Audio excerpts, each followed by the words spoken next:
Alhamdulillah, alhamdulillahilladzi manna alaina syahrul ramadhanil mubarakat wa manaha alaina bimawasimil khairati wan nafahat. Ashhadu an la ilaha illallah wahdahu la syarika lah wa ashhadu anna Muhammadan abduhu wa rasuluhu wa khaliluhu wa safiyuhu alladhi istafah, addal amanat wa nasahal ummah wa ballaghar risalat wa jahada fillahi haqqa jihadihi hatta tarakana ala mahajjatil bayda layluha kanahariha la yazighu anha illa halik. Allahumma salli ala Sayyidina Muhammad wa ala ali Sayyidina Muhammad wa ba'd. Faqad qala Allah Ta'ala fi kitabihil karim, a'udhu billahi minasy syaithanir rajim, bismillahirrahmanirrahim. Ya ayyuhalladzina amanu taqullaha haqqa tuqatih wa la tamutunna illa wa antum muslimun. Wa qala aydan, ya ayyuhalladzina amanu kutiba alaikumus siyam kama kutiba alal ladzina min qablikum la'allakum tattaqun. Shadaqallahul azim wa shadaqa rasuluhul karim wa nahnu ala dzalika minasy syahidin wasyakirin walhamdulillahi rabbil alamin. Jamaah Jumat rahimani wa rahimakumullahu jami'an. Tentunya pada kesempatan Jumat yang mulia ini, di mana Allah pertemukan kita di antara salah satu jenggal tanahnya yang mulia, tak lupa dan tak henti-hentinya khatib mengingatkan diri khatib pribadi beserta para jamaah sekalian untuk terus meningkatkan ketakwaan kita kepada Allah Subhanahu wa Ta'ala, untuk terus menjaga kualitas kita kepadanya. Karena pada dasarnya, seperti yang disampaikan oleh Allah Subhanahu wa Ta'ala, tak ada sebaik-baik bekal, melainkan bekal terbaik tersebut adalah ketakwaan. Dan tak lupa pula, khatib mengingatkan kepada para jamaah sekalian untuk terus memupuk rasa syukur kita kepada Allah Subhanahu wa Ta'ala. Karena pada dasarnya semua kebaikan, semua ketaatan, semua amal soleh yang kita laksanakan sebagai seorang hambanya Allah Subhanahu wa Ta'ala merupakan pertolongan dari Allah Subhanahu wa Ta'ala.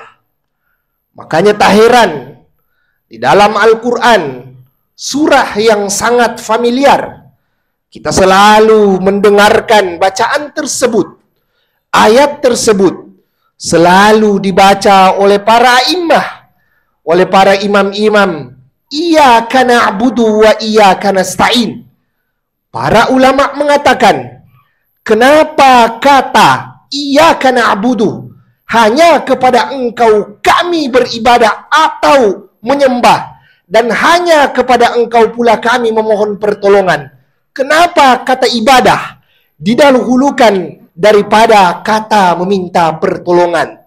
Ulama mengatakan bahwa semua ketaatan yang kita laksanakan, semua ibadah yang kita laksanakan setiap waktu, semata-mata merupakan pertolongan dari Allah Subhanahu wa Ta'ala. Iyyahu na'budu wa iyyahu nattaqi wa iyyahu nasta'in. Hanya kepadanya lah kita beribadah, hanya kepadanya lah pula kita memohon pertolongan, serta hanya kepadanya pula kita bertakwa. Hadirin jamaah Jumat, azani Allahu wa iyyakum jami'an. Tentunya kita paham betul, sekarang kita telah memasuki 14 Ramadan, yang artinya hampir setengah perjalanan kita sebagai seorang hambanya Allah Subhanahu wa Ta'ala untuk melakukan ibadah hampir selesai tentunya di bulan yang penuh mulia ini.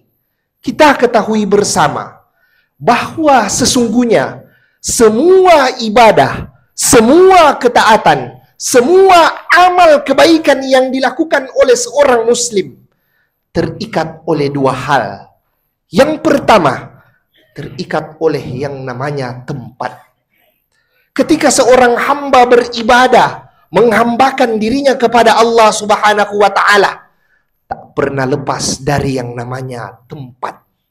Salah satu analogi yang sederhana, kita perhatikan ketika kita melaksanakan sholat di Masjid Sultan Alauddin 1 rakaat dengan kita melaksanakan sholat 1 rakaat di Masjidil Haram, itu berbeda ganjaran pahalanya yang Allah berikan kepada hamba-hambanya yang melakukan sholat di Masjidil Haram dan melakukan sholat di Masjid Sultan Alauddin.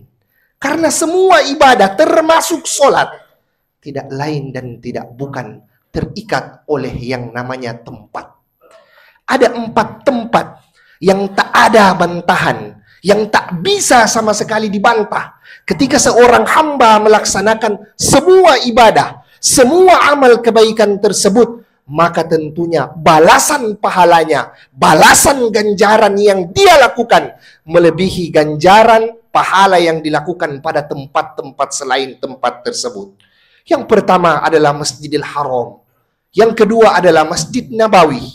Yang ketiga adalah Masjidil Aqsa, yaitu Tanah Syam. Dan yang keempat, semua tempat yang ada di negeri Yaman. 4 tempat yang tak bisa lagi dibantah. Ketika kita melaksanakan semua ibadah tersebut, tentunya balasan dan ganjaran pahalanya sangat besar diberikan oleh Allah Subhanahu wa Ta'ala. Kemudian yang kedua, ibadah yang kita lakukan terikat oleh yang namanya waktu. Kita ketahui bersama, sekarang kita berada pada bulan Ramadan, di mana bulan Ramadan merupakan salah satu bulan yang diberikan oleh Allah Subhanahu wa Ta'ala kepada hamba-hambanya untuk mengerjakan semua ibadah dan dibalaskan semua ibadah tersebut dengan segala macam dan banyak pahala yang diberikan. Bahwa tentunya ada 3 waktu yang ketika hambanya Allah Subhanahu wa Ta'ala melaksanakan ibadah tersebut, di 3 waktu tersebut ganjaran pahalanya melebihi ganjaran yang berada selain pada 3 waktu tersebut. Yang pertama, 10 pertama di bulan Muharram. Yang kedua, 10 pertama di bulan Dzulhijjah.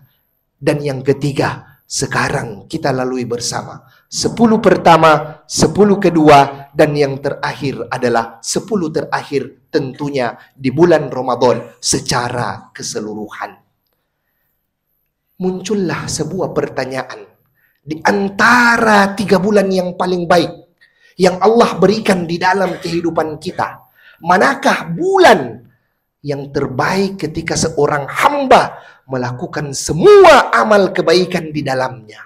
Para ulama menjabarkan di antara 3 bulan tersebut yang Allah berikan ketika seorang hamba melakukan ketaatan di dalamnya dan pahala paling baik di antara 3 bulan tersebut, tentunya jatuh pada bulan Ramadan. Bulan Ramadan, kata para ulama, merupakan sebuah transaksi yang sangat besar di antara kita dan Allah Subhanahu wa Ta'ala. Kita ibarat seorang penjual, Allah Subhanahu wa Ta'ala ibarat seorang pembeli. Pembeli yang akan membeli, nilai tukarnya adalah semua amal ibadah, semua ketaatan yang kita lakukan di bulan Ramadan. Nilai tukarnya adalah surganya Allah Subhanahu wa Ta'ala. Ini merupakan transaksi yang terbesar yang diberikan di antara 3 bulan yang ada. Jangan sampai kita termasuk orang-orang yang dikatakan oleh Imam Ibnul Qayyim Al-Jauziyah, "Faman hurrima 'anil khair faqad hurrima kullah." Ini yang tentunya merupakan garis besar di mana terakhir Ramadan, di mana sedikit lagi bulan yang penuh mulia ini akan meninggalkan kehidupan kita. Jangan sampai kita masuk dalam kategori orang-orang yang dikatakan oleh Imam Ibnul Qayyim Al-Jauziyah, barang siapa yang diharamkan dari ketaatan, maka seakan-akan dia diharamkan dari semua kebaikan. Artinya apa? Ketika pada bulan Ramadan saja kita tak mampu untuk tadarus Al-Quran, kita tak mampu untuk menghafalkan Al-Quran, maka pada bulan mana kita kira-kira untuk mampu menghatamkan Al-Quran tersebut? Ketika bukan pada bulan Ramadan saja kita tak mampu untuk berkomitmen untuk selalu bersedekah, menjadi orang yang paling dermawan, kira-kira pada bulan mana lagi kita untuk mampu menjadi seorang yang dermawan? Ketika pada bulan Ramadan saja kita tak mampu untuk berdisiplin terhadap sholat tarawih yang pada bulan Ramadan termasuk sholat malamnya kita, termasuk sholat ibadah yang dilakukan pada malam hari. Tentunya ketika pada bukan bulan Ramadan saja, bulan apalagi kita mau melaksanakan sholat-sholat malam tersebut. Jangan sampai pahala besar, transaksi, barometer yang diberikan oleh Allah Subhanahu wa Ta'ala dalam kehidupan kita lepas begitu saja. Kita langitkan. Para ulama seakan-akan memberikan cerminan, memberikan contoh ketika kita berada di depan Ka'bah, di dalam beberapa meter saja, ketika melaksanakan sholat, dan kemudian di depan Ka'bah tersebut ketika melaksanakan sholat tak mampu untuk khusyuk, kira-kira di mana lagi tempat ketika kita melaksanakan sholat itu ketika mendapatkan kekhusyuan? Di depan Ka'bah saja kita masih memikirkan dunia, kita masih memikirkan apa yang menjadi prioritas di dalam kehidupan kita. Kira-kira ketika bukan di depan Ka'bah, apa yang menjadi? Itu menjadikan kita melupakan. Maka jangan pernah bermain dengan bulan yang terbaik yang diberikan oleh Allah Subhanahu wa Ta'ala di dalam kehidupan kita. Bulan Ramadan ini merupakan bulan yang ibadah yang ketika kita lakukan, salah satu ibadah yang dilakukan oleh seorang hamba, dan Allah Subhanahu wa Ta'ala ketika mendapatkan seorang hamba pahala tersebut, Allah tak berani untuk mengotak-atik semua pahala yang dilakukan di bulan Ramadan.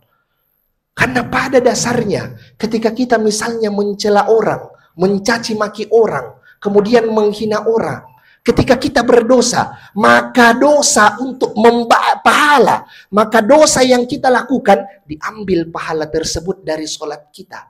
Ketika kita mengusir orang tanpa sebab, ketika kita meremehkan orang lain, maka semua dosa yang kita lakukan itu pahalanya diambil dari sedekah kita. Satu-satunya pahala yang tak diotak-atik oleh Allah Subhanahu wa Ta'ala, itulah pahala Ramadan kita. Jangan sampai ini menjadi Ramadan terakhir kita. Kita pada akhirnya tidak mampu untuk melaksanakan, tidak mampu untuk memanfaatkan ibadah yang sesungguhnya yang kita lakukan di bulan Ramadan. Karena di antara 3 waktu terbaik tersebut, Allah Subhanahu wa Ta'ala mengatakan, bahkan ulama sepakat bahwa bulan Ramadan adalah bulan yang memang kondisinya ditugaskan untuk para hamba-hambanya.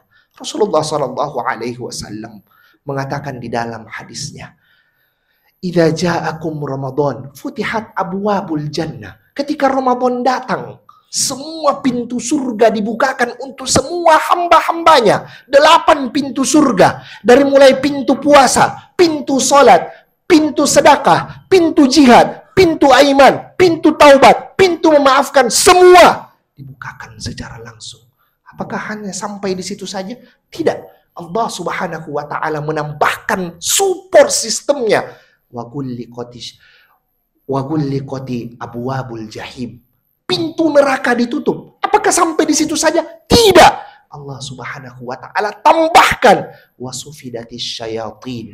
Semua syaitan-syaitan dibelenggu. Maka ketika kita tak mampu untuk mengandalkan dan memanfaatkan bulan Ramadan ini, salah satu bulan yang terbatas, salah satu bulan yang ketika Allah Subhanahu wa Ta'ala memberikan sokatnya, jalan pintas untuk menuju surganya Allah Subhanahu wa Ta'ala. Semoga kita termasuk hamba-hamba Allah yang melaksanakan ibadah kita, yang dengan di bulan yang penuh mulia ini, yang ibadah kita laksanakan tersebut tentunya bisa dengan semaksimal mungkin serta diterima oleh Allah Subhanahu wa Ta'ala. Karena pada dasarnya sesuatu yang sulit di dalam seorang hamba melaksanakan ibadah, bagaimana menjadikan ibadah tersebut bernilai pahala dan diterima oleh Allah Subhanahu wa Ta'ala. Amin amin ya rabbal alamin. Barakallahu li wa lakum fil Qur'anil azim wa nafa'ni wa iyyakum bima fihi minal ayati wa dzikril hakim. Aqulu qawli hadza fa astaghfiru innahu huwal ghafurur rahim.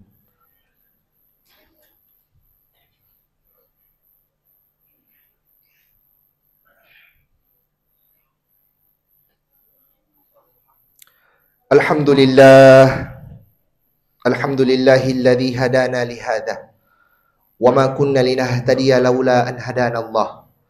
Asyhadu an la ilaha illallah wahdahu la syarika lah wa asyhadu anna Muhammadan abduhu wa rasuluhu. Allahumma salli ala sayyidina Muhammad wa ala ali sayyidina Muhammad wa ba'd. Faqad qala Allah Ta'ala fi kitabihil karim, Inna Allaha malaikatahu yusalluna 'alan nabi ya ayyuhalladzina amanu sallu 'alaihi wa sallimu taslimah. Jamaah hadirin sidang Jumat rahimani wa rahimakumullahu jami'an. Di penghujung khutbah ini, khatib mengingatkan kepada para jamaah sekalian, tentunya semua amal dan ibadah yang kita lakukan di bulan yang penuh mulia ini butuh support yang terbaik. Maka salah satu pilihan support terbaik itu adalah doa.